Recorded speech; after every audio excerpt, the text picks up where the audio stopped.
Welcome everybody to the Valentine's Day edition of Legal Tech Week, where we're going to have some sweet talk about legal tech and innovation.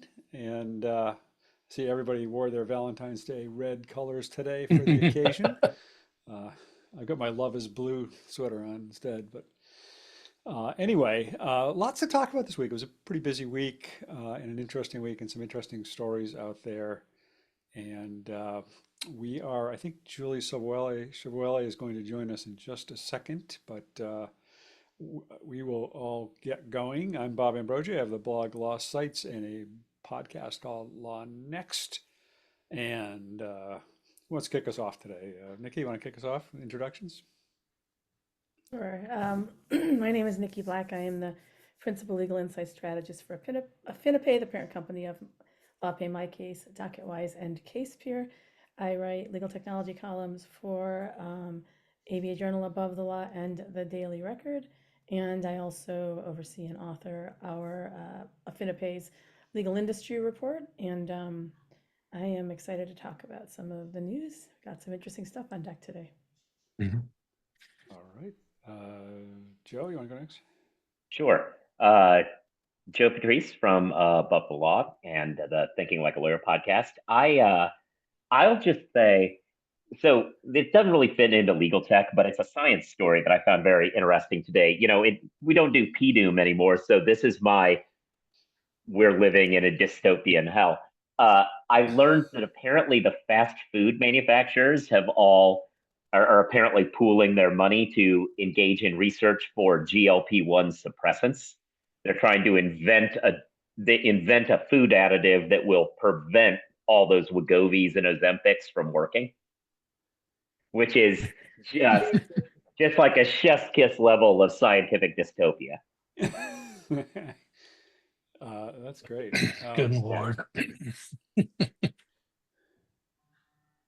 our chat working? For some reason, I can't. Somebody chat something because I can't. It's not working. It doesn't seem to be working for me. There we go. There we go. Okay, good. All right. Victor, say hello. Yeah. Hi, everyone. Victor Lee from the ABA Journal. I am wearing a sweatshirt for one of my loves. They have not given me a whole lot of love the last several years. Been a while. Yeah, getting beaten in the first round in the first playoff game and like by a lot is not conducive to a healthy relationship. But maybe next year. All right. And last but not least, Steve. Hey, everybody. Steve Embry. I write the blog Tech Law Crossroads on legal technology and innovation. I also regularly contribute to the Kentucky Bench and Bar magazine on law practice matters and the One Legal blog. And I am co-chair of the ABA Tech Show, which is coming up on April 2nd through the 5th. And I think many of us will be there, and I hope many in our audience will be there as well. It'll make me look good if we have good numbers. We are doing a panel there. We are doing this panel there, right? Correct. Yep.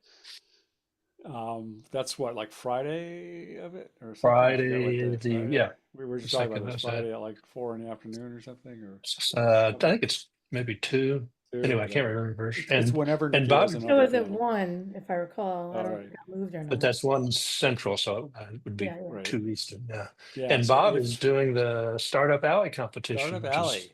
looking to be really good this year. You got some really good nominees We and just announced the finalists. 15 companies that are going to be there, and yeah, it's exciting. We've been having a lot of kind of a lot of chat among the 15 finalists. It's interesting. Some of them are really excited about it, and it should be a great competition. What did I say? This is the ninth one, I think. 9th Startup Alley, and the 30th, right, or 40th? 40th Tech Show. Yeah, 40th Tech Show. Wow.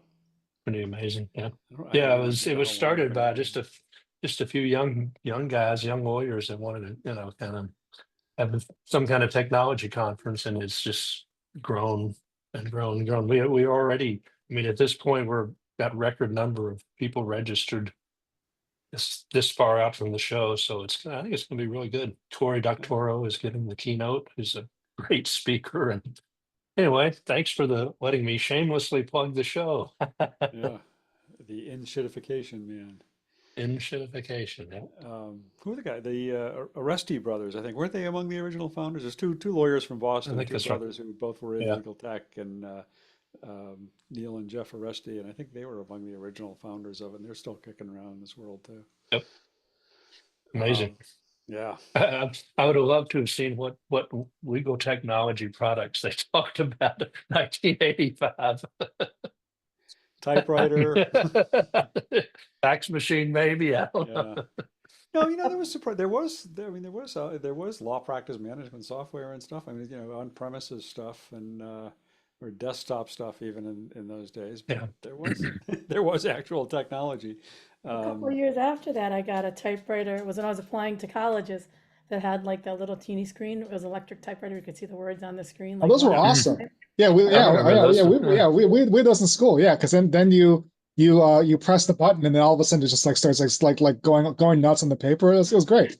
That was tech. Yeah. Yeah, I had way back when this like little brother typewriter that used thermal paper, and it was like it had like that little screen, and you'd see like 2 sentences worth of text. But you could, before it would print out, it would you could like backspace to erase it and stuff. But then when you wanted to print out, it had this like roll of thermal paper, and you'd like print out a page and then just like rip it off. It was the weirdest thing. But it was like this tiny little thing. It was like the original laptop kind of, except all it could do was type, but you couldn't do anything else on it. But I used to carry that around with me on planes and stuff. Yeah. And then Westlaw and Lexis were what, late 1970s when they started. So, Right. Yeah. actually they weren't on the internet until mid to late 90s, but Yeah, they there had was even tech. in the late 80s, they had a service you could dial up into and pull off cases that they would print, but it was there because I remember we used it for some stuff. Yeah, it was a dial-up access in the late 70s. It was a dial-up Yeah. access where you had to go through you had to use their terminals. They had these terminals. They're sort of like Right. what Bloomberg has these days now. What did But, yeah. so what was the original bait stamp like? Was it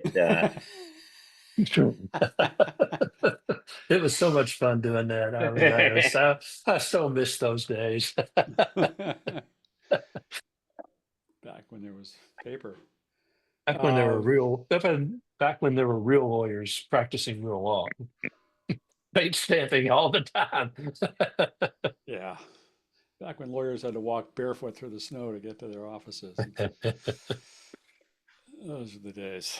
Yeah. you know why? Because you could bill every second of that. And nobody asked.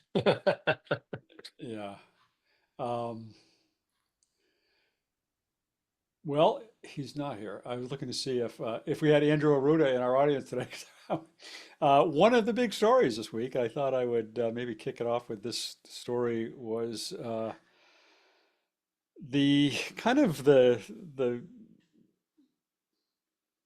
second to last nail in the coffin, maybe, for the Thomson Reuters and Ross litigation. We've talked about it a number of times on this show, but just as a reminder, I mean, Ross Intelligence was an early legal AI-driven legal research startup that was getting a lot of attention, getting a lot of press, and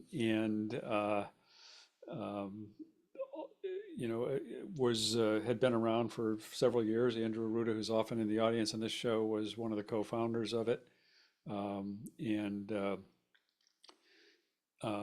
they got sued by Thomson Reuters for copyright infringement. Thomson Reuters alleged that Ross had hired this third-party legal research company to basically download head notes and key numbers and everything else from the Westlaw system that they were then going to use to train their AI system. That lawsuit kind of drove Ross out of business, but weirdly, Ross had insurance that has continued to fight and defend this lawsuit all these years later, and it's dragged on for a number of years. It was supposed to have gone to trial back in August, and at the 11th hour, like literally, I think the night before the trial was supposed to start, the judge continued it And this week we kind of found out why, because he issued a ruling in which he granted summary judgment finding that Ross infringed West copyrights in its headnotes. And that was really one of the core issues being fought here, was whether West even could copyright its headnotes. Ross was arguing that headnotes didn't have the sufficient originality to be copyrighted because they're basically just pulling snippets out of court opinions, and they're not really original works. And the judge did not accept that. And Ross had also argued that there was a fair use defense to using the headnotes, and the judge didn't buy that either. So there are still a couple of issues here that are going to go to trial, or that at least are on tap to go to trial. Who knows whether they actually will. But this is really drove a stake through the heart of Ross's case here, Ross's defenses. Ross's counterclaims had already been dismissed in the case. And so it's significant, it's kind of significant for the whole legal research, legal product world, but it's also, as a lot of people have, several commentators have pointed out, also has implications for these bigger lawsuits out there in the world involving using, kind of grabbing data to use it to train AI. This is certainly going to be a case that gets cited a lot in the cases of New York Times versus OpenAI and other litigation that's going on out there in the world in terms of this training data. So a big deal, I think, and a major ruling in the legal world here. Yeah, I think the part that worries me about this spilling over is I worry that this is going to get cited without the appropriate nuance. If you're training a training model to learn the English language by pumping 1,000 monkeys typewriters into it, is that actually stealing anything? There's lawsuits saying it is. I'm not sold on that. I think you could just tell it hey, I've read a book and I've learned something from that. That said, here, arguably, you have headnotes, which are the crux of the legal research question is, what does this thing mean? And they are guides to what it means. Is that more of a substantive use or a just training how to read a case use? That distinction is what this was kind of about. I worry about a lot of those cases, the big ones, are just it learned among the billions and billions of things pumped into it to teach it how to reason out English language was my comedy sketch. I'm not entirely sold on that being anything but a fair use, but this seems a little bit different, and I worry that nuance is going to get soaked up. Yeah. The opinion was weird. That the first paragraph just was strange in and of itself, and the times when the judge would indicate that I missed something before, I interpreted this wrong, didn't really I felt like there wasn't a lot of, it's almost like the judge had a really negligent clerk doing work for him, and didn't really review the submissions and this person's analysis, and is now like, wow, this is all totally wrong. It was really strange to see a judge just kind of be like, yeah, I totally got it wrong before. I don't know what I was thinking. That was strange. And the fair use part, the specific argument that those are not unique enough, I personally find a little offensive, because I, for a decade, wrote a Thomson Reuters treatise on criminal law in New York that just consisted of summaries of holdings, across, it was a text, it wasn't head notes, but it was really just summaries of holdings and where they fit into the overall scheme of the substantive elements of the crimes across the New York criminal penal laws, across the penal law. And that was a lot of work. I'll tell you, I didn't get paid a lot for the amount of work I did. It took up a lot of time every year, and that was work. And I analyzed and I read it and I summarized it, and it's a little offensive to suggest that doing that analysis, and even if you're just coming up with a summary, is not somehow is some kind of rote work that isn't copyrightable or something. So I agree with the judge's conclusion, at least in that regard. And I also think the opinion was just kind of weird and wonky. Yeah, I mean, the fair use problem is, and this is, speaks to everything about it. Like using, for instance, let's use your example, using your treatise in order to teach it to give the same answers that you came up with would absolutely be infringement. Using it to say, read this case. If you're confused as to what this case means, here's somebody smart who's looked at it. They thought it meant this. So you should therefore understand when you read a case told that it should be summarized kind of like this. Now, is that fair use or plagiarism? I would argue that's closer to that line. And that's the kind of problem that in this case is, close. In some of these other broader cases, I think is not close at all. But it's all getting lumped together. Hey, Julie. Whoops. Hey, Julie, there she is. Welcome. Hi, everyone. Stuck in Toronto traffic. Freelance journalist based in Toronto, writes for the Canadian Bar Association and the Walrus National Mag here in Canada. Good to see you all. All right, good to see you. I'm glad you got your snowmobile through the Toronto traffic or whatever it's like up there. Reindeer, I don't know. Sled dog, isn't it sled dogs or something? Sled dogs, yeah. Yeah, it's Canada, I don't know. Soon to be our 51st state, but we're looking forward to having you as part of our country.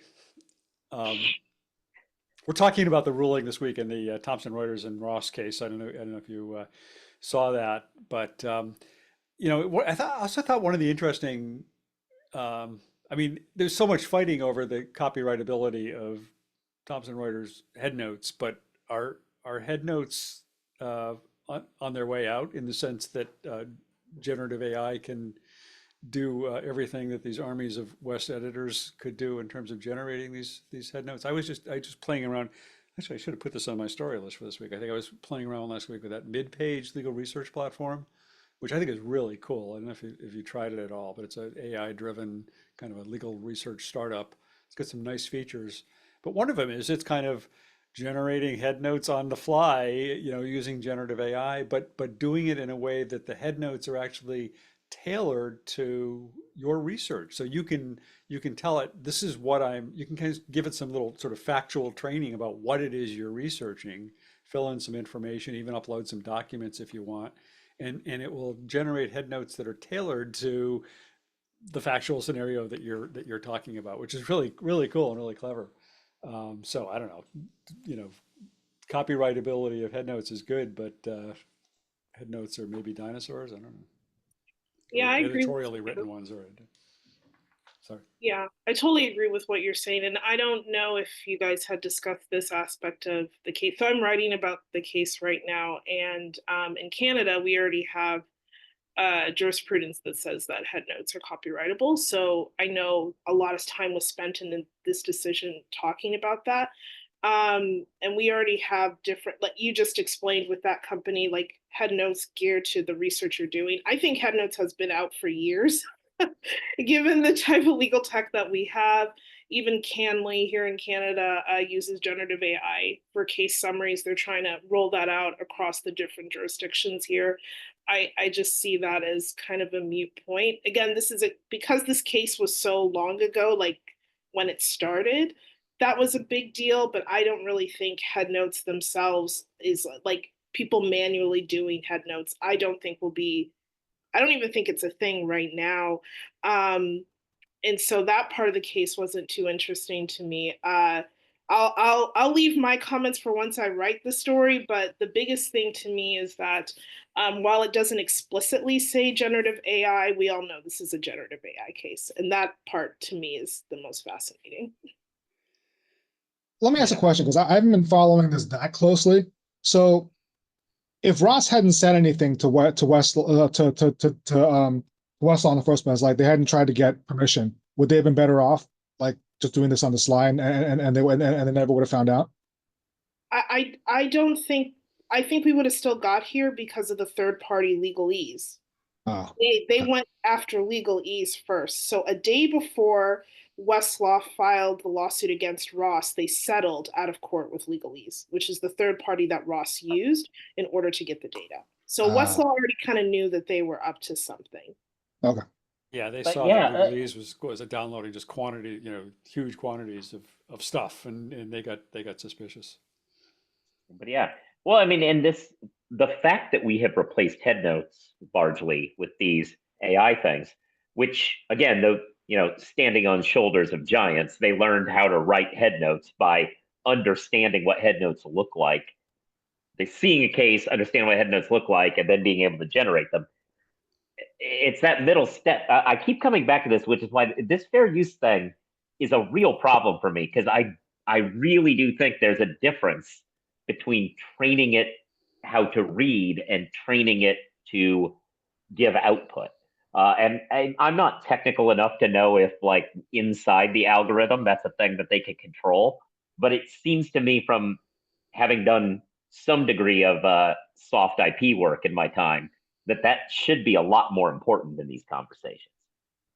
Well, as Julie says accurately, this is a Gen AI case in a sense, but Ross wasn't a Gen AI technology. That was a machine learning technology, and so it was clearly a different. It was clearly training on data in a way that I think it was fair to say went way beyond any kind of fair use here. Yeah. But I mean, that's what makes it so much more scary, that this judge is like, in the past I thought things, but now, in light of all this new stuff, I've decided this. That's what makes it so much scarier to me, because I was like, there was a better argument for this in the old days. Now I worry that there's not as good an argument for it. Anyway. Well, I think what you're touching on, and I'm trying to figure out how to write about this, is there's a moral argument here, right? Which is basically using copyrightable or things that are copyrighted to train these generative AI machines for the greater good. Is that convincing enough? Do we need to compensate people? And there's pending litigation about this, right? In terms of using copyrighted material to train these tools. But there is a moral ambiguity here in terms of, we want these tools to be better. They need better data in order to be better. But the better data is copyrighted and it's in other places with people who perhaps don't have the funding or other barriers to entry in order to utilize it themselves to create their own LLMs. So how do we balance that? Yeah, and this is the problem. And I had a conversation with a lawyer who's in one of those big fights against all those big tech companies on the other side of this fair use question than I am. So it's I always there's this story about Hunter Thompson learned to write by just taking Great Gatsby and a typewriter, and he retyped each word to kind of like get a feel for like how to think like Fitzgerald might have. Now, if you're using copyrighted materials in that way, that goes back to that final sale doctrine for me. I'm like, yeah, you can use that. I can learn things about how to think about what word comes next based on the stuff I've read. But that's different than saying, here's, Great Expectations, copy it for me. And that distinction is the whole nut for me of the fair use question. If you're just feeding it 1,000 monkeys for 1,000 typewriters of every work so that it can figure out statistically what word probably comes after the word before, that seems very fair use. But if you're teaching it write head notes the way that Westlaw does, that's not a fair use. And squaring that, like threading that needle, seems like a real problem. And I didn't necessarily think that this particular judgment was going to help us much on that. Yeah, well, we know it's going to go to the appeals court. It's interesting. This is actually an appellate judge who's sitting by designation in the district court. I don't know whether that at all explains his kind of wonky behavior, like Nikki was talking about before, because I don't know how experienced he is or is not as a trial judge. I don't know what his background is, but he is Well, he clearly knew that line was going to get quoted ad nauseum, right? I mean, he had to know that. Yeah, I guess if he knew anybody was, I guess he knew people were paying attention to this case, but it got a lot of pickup. It's interesting in the sort of mainstream tech press outside of the legal tech press. Um, so we didn't really have this on our list, but just want to kind of mention kind of a related sort of legal research weird thing. Was some of you may have seen that this week.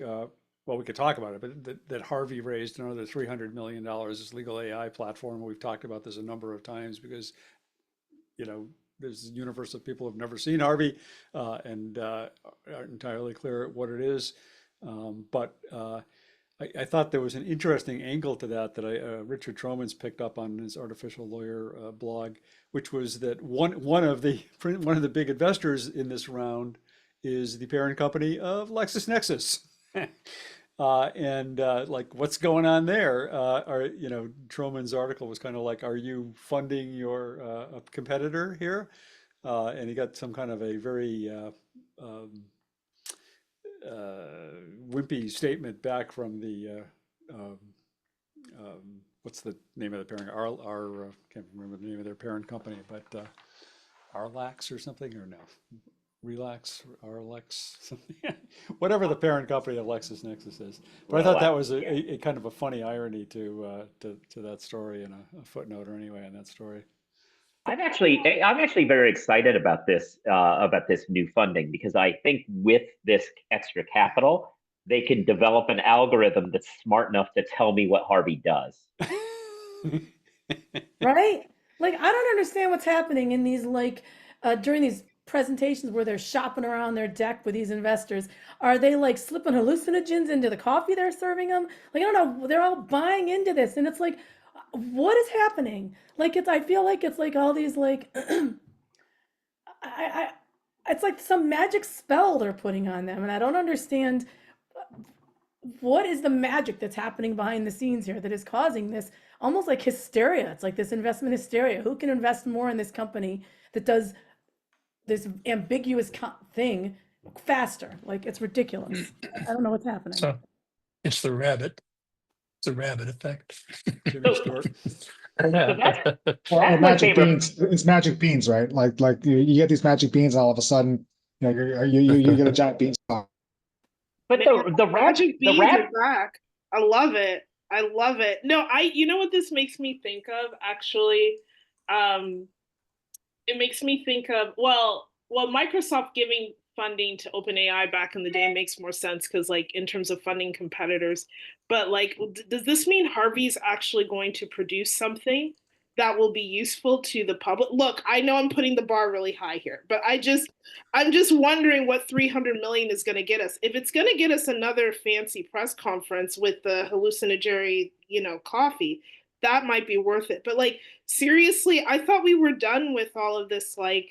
We talked about this, right, in terms of trends a few shows ago, how this is not going to be the norm anymore, the big splashy announcements. But 300 million for Harvey is 299 more than I thought they would get. Well, on top of it, they've already gotten what they had. Yeah, they've already gotten a bunch. Was the valuation $1 billion or $3 billion? I can't No, remember. $3. Yeah, it was outrageous. What are they talking $3 billion. about? It's the same valuation as Clio, a company that we know does something. So I would say Harvey, not Clio. Just to be clear, I just threw that out when you said Clio's name. Oh yeah, no, you're not. I can Yeah, understand no, that the was valuation. I'll give it. Yeah, no. Well, I mean, that's the thing. We understand the latter, not the former. I will say of we already got accused in the chat of being old people talking about legal tech, but here we go again. I think Steve brought up a great point when he brought up the rabbit, because I know this product is theoretically named after Suits or whatever, and not Harvey Birdman, which would be better. But I know it's a technical link, but all I can think of is the imaginary rabbit from that old movie, It's just it's almost like it's trolling me, this company. The fact that I can think of that is it was intentionally designed to make me go crazy. Wait, so Joe, are you saying Harvey is trolling you? Because I believe that part. Yeah. I totally believe that. Oh yeah, and to be fair, Julie, you weren't here when we were all called old, so it worked out. So they weren't including you, I was. All right. Yeah. But we've talked in the past about also this other parallel between Ross and Harvey, because those of us who are old will remember that in the early days of Ross, nobody ever saw it. Ross was getting international attention. Everybody was writing about it. Everybody was talking about it. They were the darlings of Silicon Valley. And every time I'd call Andrew Arruda or somebody and say, "Can I get a demo?" He'd say, "We're not ready to show it yet. Pretty soon, almost ready." And it was one of these. You kind of started to wonder, is there vaporware here or something? And And it's kind of the same weird thing with Harvey. not to compare Harvey or Ross to Theranos, but the Theranos phenomenon was kind of the same way. I mean, it was never anything, and yet Elizabeth, whatever her name was able to just to convince people that it was a real thing and was working. And I mean, that's a fascinating story. If you read the book that the Wall Street Journal guy wrote, it's really a fascinating story how that was accomplished with literally with smoke and mirrors. It's remarkably fascinating because, like, if you ever meet any of the people that she duped, there are a lot of people who are famously skeptical. And yet,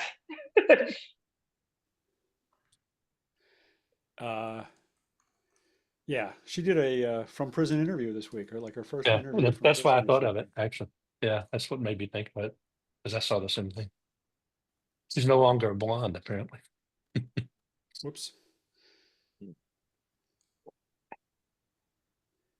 Jason, somebody asked me who you were. That's why I just typed Jason as a Bloomberg Law. All right. What other old people tech can we talk about? This is the Bob and Steve show today. No. I was not All right. at the first ABA Tech show. I'll say that. I don't even know how long it's been. Nor was I don't know I. when I was at the. I don't know when I started going. I somehow got it. I actually tried to track down when I first went to ABA Tech Show and Legal Week. The trouble is, all of that was on a no longer existent email account, so I can't figure that out anymore. I've lost part of my life to. So Elon Musk may be able to help you with that, Bob. Sure, he knows everything about olives. All right. How about I don't know, another.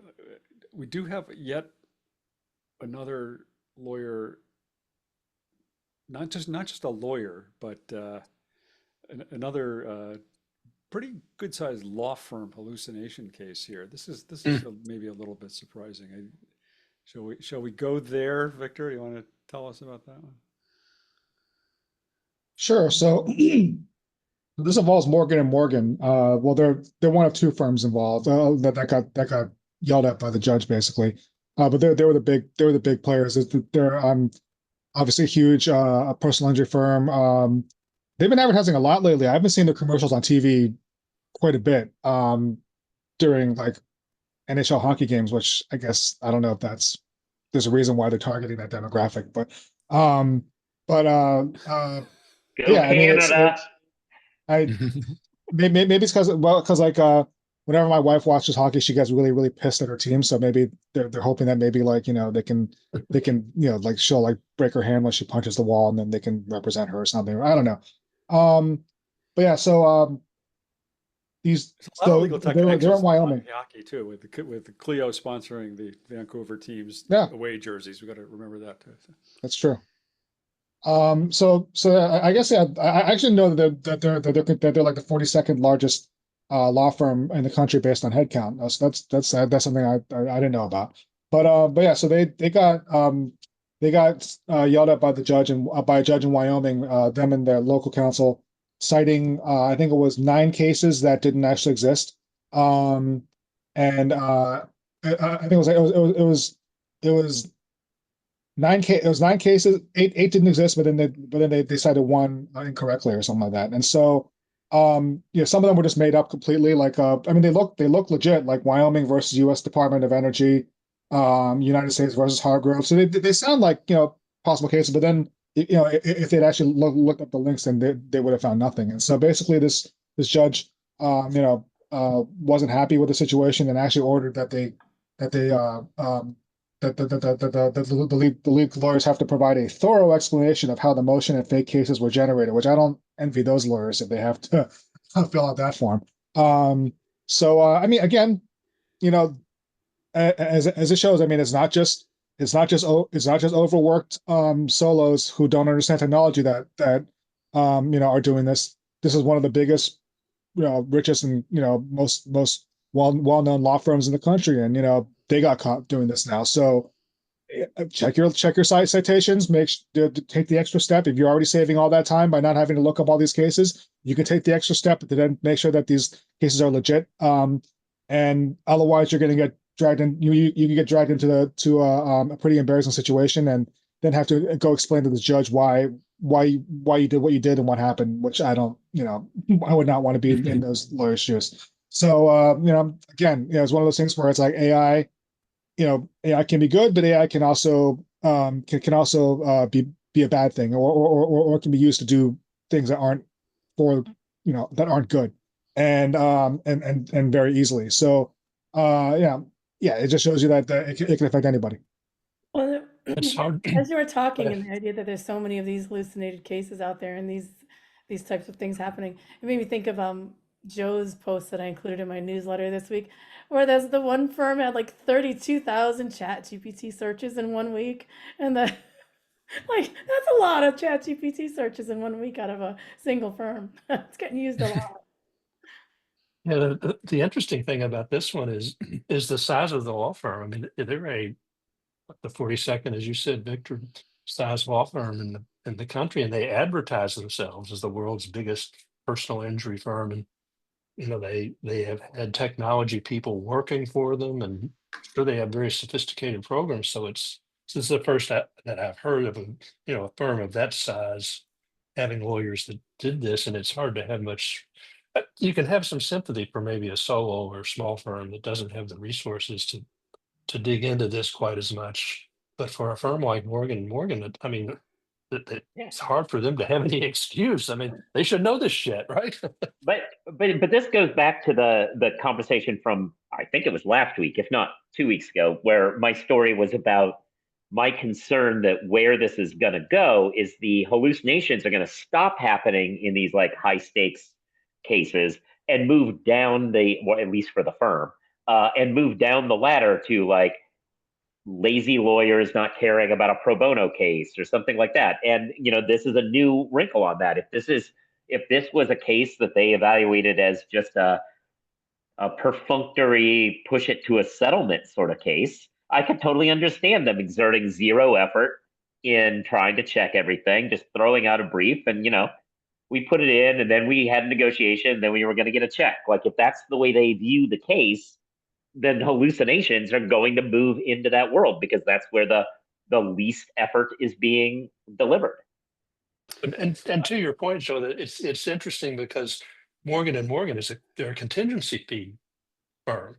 So they really have sort of more of an incentive to rely on these kind of tools than bill by the hour firm, because the less time they work, the more money they make in essence. And so it's really sort of interesting how all this is sort of playing out in the marketplace, I guess. Yeah.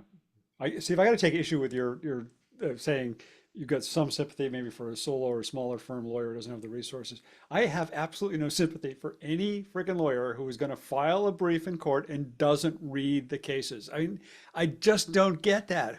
I've never in my life done that. I just can't even imagine filing something with the court where I have not read the cases to make sure they say what I'm saying they say.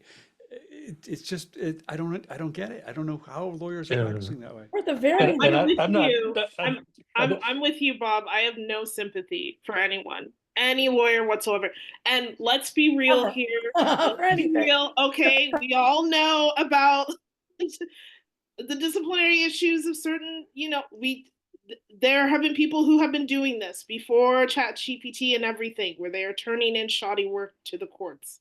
and they get reprimanded. We know those cases and sanctions and disciplinary hearings exist. I have no sympathy, whether you're solo or you work at the largest personal injury firm in the US. Like, I don't have any sympathy. You have to check your work. It's the most basic thing that we teach 5-year-olds doing. Well, 5-year-olds don't have homework in kindergarten, but you understand what I'm saying. Like, I just don't. And also, these cases, I'm more concerned about public trust in us lawyers using this technology. This is what I wrote about last year, that if you have a lawyer using AI, and if they're, in Canada, you got to disclose it in your retainer engagement letter, you better ask them how they're using it and make sure that the lawyer is competent in using it, because I really think this makes us as a profession look bad, because the public is not going to have any sympathy for any of these lawyers. Well, I have my And unethical drawn from right from the subreddit unethical life pro tips. I think that the thing that these shoddy lawyers should do to at least cover their asses is check all the sites that it's come up with, and even if they're fake, find actual real sites and just pop them in there, because at least they'll have the ability to be like, oh, I must have just typed the wrong case, or I must have read the case wrong, and they can fall back on that rather than not having a leg to stand on because the case doesn't exist. So that's my unethical life pro tip for lawyers that still insist on being shoddy. At least just make sure that the case that's cited is an actual case, even if it has nothing to do with what you're citing it for, because it'll give you something to fall back on. I was And- on and a journal. I- I was on a journal. I had to interlibrary loan books from Alaska in order to make sure that a footnote was the same. You all can do this work. Bob, I agree with you and Julia. There's really no excuse for what you're doing. The point I was trying to make is when you have a firm of that size with the resources that it has, Yeah. not having lawyers understand and know what they're working with is, to me, is just more egregious than a solo who may not know it quite as well and does not have those kind of resources. You always should check your work. The question that comes up is whether you know these tools can hallucinate and how badly. And clearly, a Morgan and Morgan lawyer should know that. A Morgan and Morgan should have policies in effect. They should have training. They should have all that stuff because they have the assets to do that. So Well, that was kind of the point I was trying to make, more No, than sympathy for one or the other. Yeah. Well, hey, if lawyers are worried about losing jobs, maybe they can hire. Maybe Morgan & Morgan can hire someone to just check citations from ChatGPT. You can make a pretty good living doing that, I assume. I just came up with a new idea for some generative AI software in legal, and what it does is it reviews the briefs that another AI has created, and it inserts actual case sites in there for all the fake cases. So that's all that it does, is it takes they may have nothing to do with what's cited, but at least it fixes it that way. So I'm going to get to work on that. Wait, so you're Good idea. gonna have think- AI check AI? Love it. AI, and then just insert cases that are actual cases, even if they have nothing to do with what's cited. So at least you have a leg to stand on. So I think this is a great idea. I'm going to get to work on this right after this. I think you should cut us all in. We helped you think of it, right? We're going to make a Something lot of called My money. Case. We're going to sell this we're going to create a debt, and we're going to make millions, billions. It's going to be awesome. We are. We're already worth 300 million right now. Yeah. The ideal low is already worth. Somebody get some psilocybin for me, and we'll pop it in the coffee. We're going to be great. We got to plan that.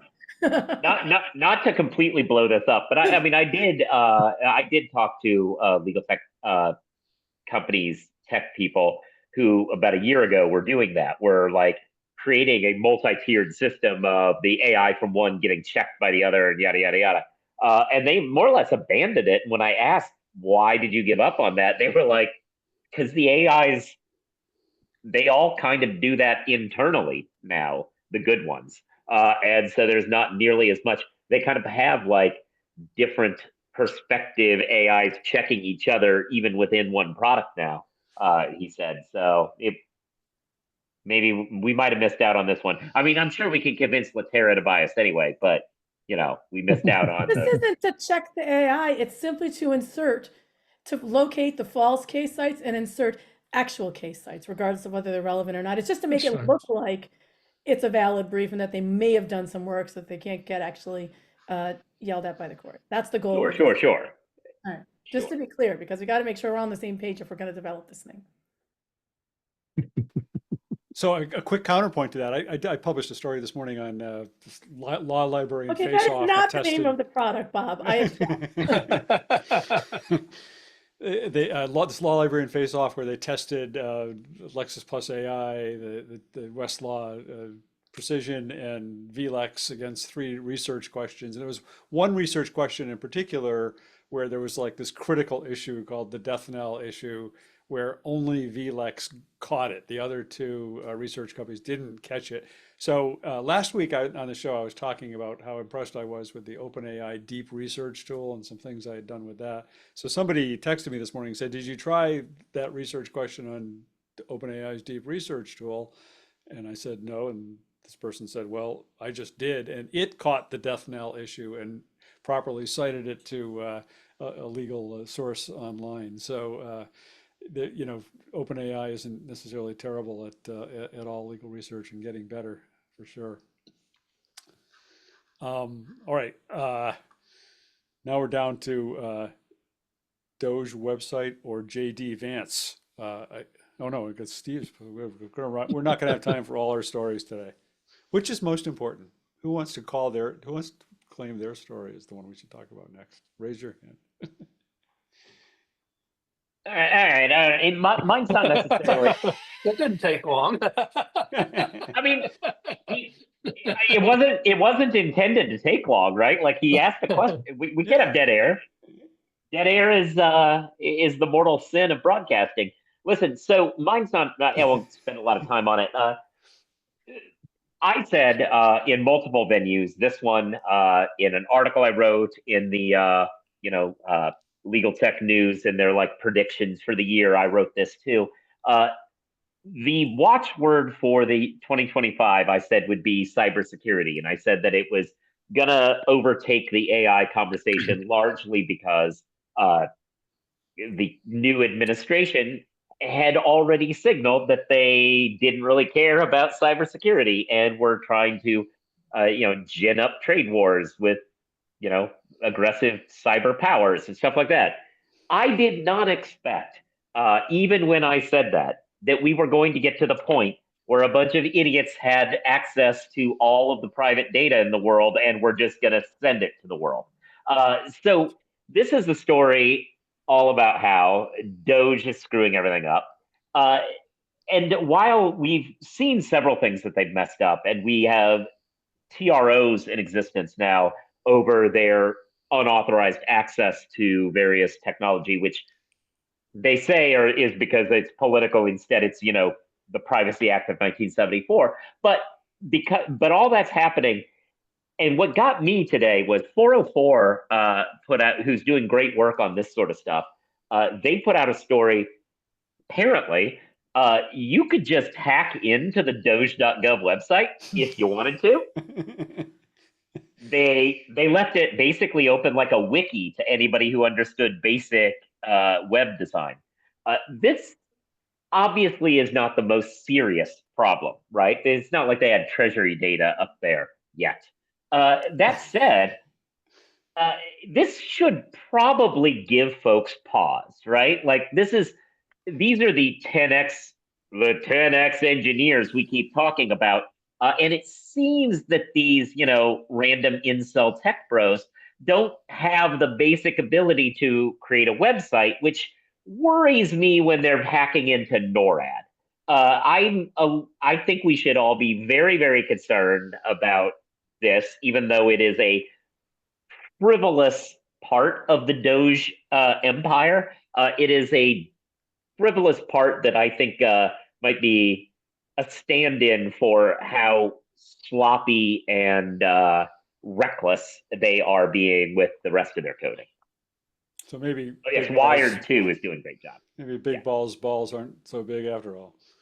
At this point, like the bingo cards we all had printed up for 2025, they were like obsolete on day 2. Like it's game over. It's not even bingo. I don't know what's happening anymore, but nothing's predictable.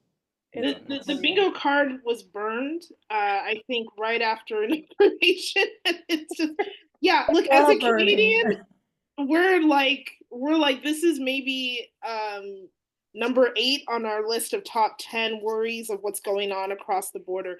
I mean, but your points are well taken. I think China has been suspiciously quiet throughout this entire presidency so far. Russia has like made 1 or 2 statements because they're happy with the chaos so far. But don't tell me that China doesn't want all this data for a myriad of reasons, and we know Russia's already in there. So I agree with you on all of this. I think there are people working on pending lawsuits now, particularly them trying to get access to information in the Treasury. And then also federal government employees are unionized. And so they're already starting to rev up in terms of all the letters that were sent to all the employees and all of that rigmarole. So. Right. Well, the upshot of firing all the NLRB people and then challenging Humphrey's executor is they don't have to care about labor unions anymore, is apparently their new strategy. Obviously, this will be challenged, but that is seemingly their strategy, is that they can decide these agencies aren't independent and therefore fire people. Fire the only people who are the recourse for your union complaint. It's real bad, but. And I put the DOGE stuff at number 1 on my list because even as awful as all the other humanitarian nonsense is, this I think speaks to unbreaking. And one of the lines I have in my piece is it's kind of like a bunch of idiots at a hipster bar playing that oversized Jenga game where they're like, oh, well, I got to pull this. That's what they're doing. They're saying things like, oh, we found this one program and we cut it. And it's like, right, but that program was necessary for this to happen, for this to happen. I mean, Elon got accused of cutting kids' cancer research, which he did. And he said, I didn't do that. And somebody pointed out, yes, you did, because when you cut this program, all that money goes to kids' cancer research. The level to which they are not thinking through any of the repercussions of what they're doing, I have real concerns. Another thing I say in this piece, I'm not convinced anymore that the dollar is going to be the world's reserve currency by the end of this term, let alone anything else. I'm impressed. Well, Trump believes in a weak currency anyway. I mean, that's been one of his things. I mean, and so what you're trying to tell me, and I don't quite understand how this is possible, is that the guy who took Twitter and had it lose 80% of its value is somehow in over his head running government operations. I just don't understand how that could be the case. I mean, I thought this guy was a super genius who created, a gigantic truck that looks like a dumpster that can't drive in the snow. I mean, it doesn't compute. I do understand the concern. It is shocking. It might be the biggest scoop of all time that maybe this guy's a complete idiot. But no, it's a real problem. And like, look, it speaks to this TRO issue, right? Like they're freaking out and calling for Paul Engelmeyer's being impeached. It was a 5-day or 6-day, I guess, a 6-day TRO. Like it wasn't like he struck down their agency or anything. He's not even the judge on the case. He just said hold it for 6 days until the hearing, and they want impeachment. And that's like I put it in an earlier post this week. Like that really speaks to how much they are just trying to break things. They aren't trying to fix stuff in any serious way, because you could wait 6 days if you think what you're doing is fixing the budget long term. You can't wait 6 days if what you think you're doing is taking a sledgehammer to everything before anyone can slow you down. And at the risk of stating the obvious, I mean, the biggest concern that I have is just now the approach seems to be, if we don't like what the court has done, we just won't follow the order.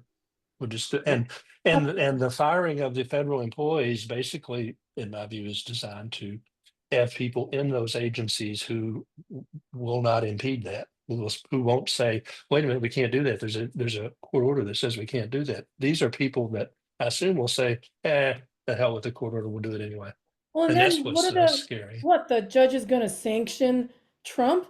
The judge is going to order the U.S. Marshals to put Trump or Elon or his, DOGE dudes in jail? No, the federal marshals aren't going to do that. Half of half of the law enforcement and federal Marshal marshals Service is part of the or more. FBI, right? Or is the No, FBI or U.S. Marshals I thought was independent of the the Justice I think Department? No, they're in the Justice yeah, Department. The Justice. yeah. Yeah.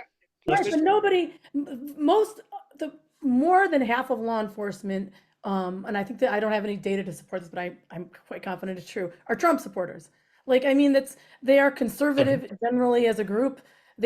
And so who's going to enforce by, the civil penalties, whether it's financial or whether it's actually a contempt, which I read that, and I think this is accurate, that that's one of the few things that Trump can't pardon is contempt orders.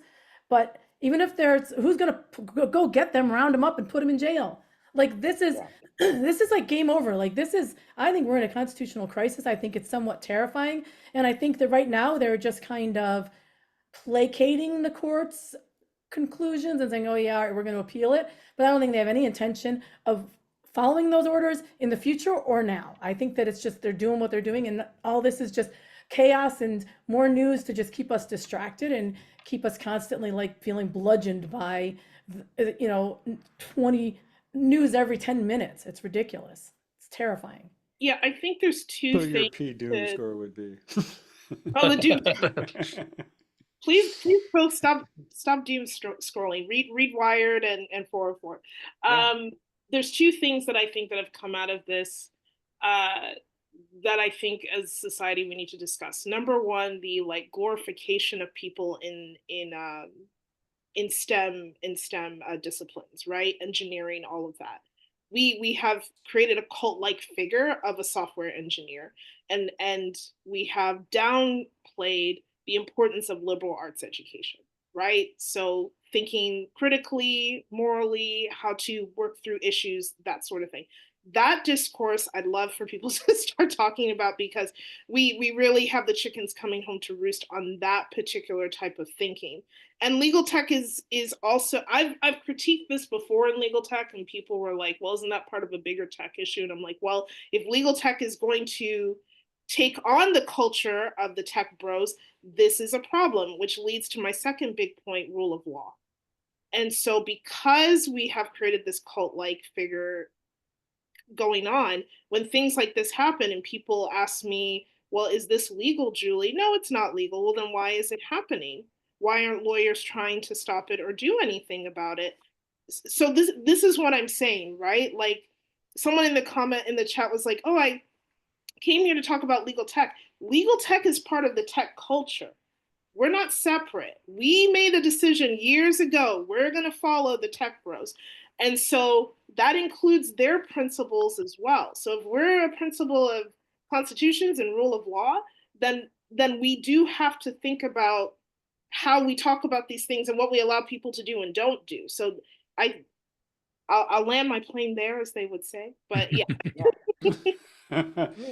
The data risks, like, look, like private data coming out is like the biggest thing, and like whether or not it's going to be legal, but like lawyers pursuing these breaches, and whether or not that's going to work, or it's going to be how do you shield your firm from the insanity that's going on. The New York case is extra interesting. New York woke up one morning and found $80 million not in their bank account anymore. And that, a lot of people talked about like the justification of it, but the tech people were like, how did 80 million disappear from somebody else's bank account? And that's apparently because they control the inside of the Treasury Department's infrastructure. They were just able to do that. That seems extra terrifying for a law firm who is having any sort of interaction with the government too. Yeah, well,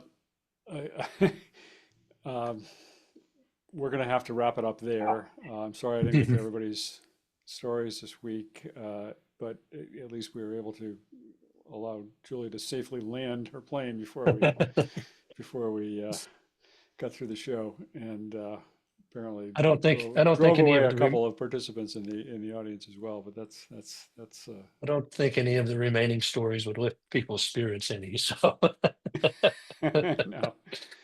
might as well stop where we are. Yes, well, we transitioned from Valentine's Day to President's Day over the course of this hour, and as several people have said, you can celebrate that as you will. All right. Anyways, good show. Thanks to all of you for being here, and thanks to everybody in the audience for staying with us. And be back next week. Try it again. See you then.